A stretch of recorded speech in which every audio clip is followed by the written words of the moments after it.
While many would be surprised to hear it today, socialism enjoyed a fair amount of success in early Utah history. In the early 20th century, LDS members made up 40% of the Utah Socialist Party, and Utah was one of only 18 states that had socialists in its state legislature.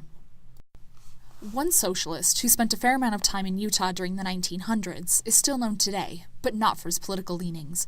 Joe Hill, member of the Industrial Workers of the World, arrived in the Beehive State in the summer of 1913. When he arrived, Joe spread his pro-worker message through song, cartoons, and poetry. On the night of January 10, 1914, Joe's life would be changed forever.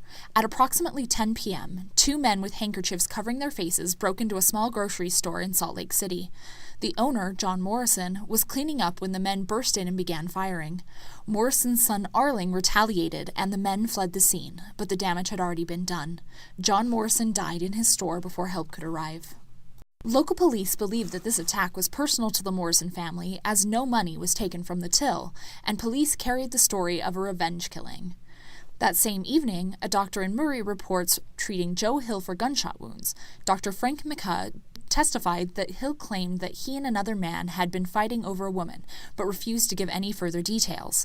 When Dr. McCaw read of the shooting at the Morrison grocery the next morning, he informed police that he had treated Hill for suspicious gunshot wounds the evening prior. Police found Hill recovering in bed and demanded that he not move.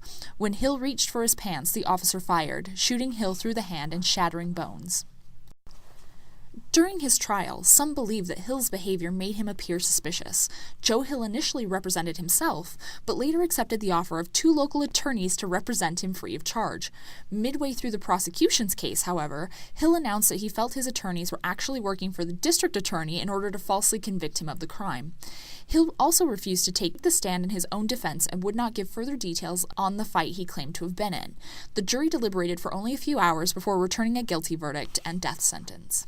Upon hearing of Hill's case, Industrial Workers of the World Union members worldwide sent hundreds of letters, telegrams, and petitions to the state of Utah and to the President of the United States, Woodrow Wilson.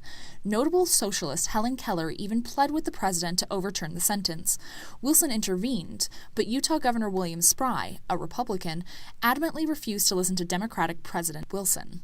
Joe Hill was put to death by firing squad November 19, 1915.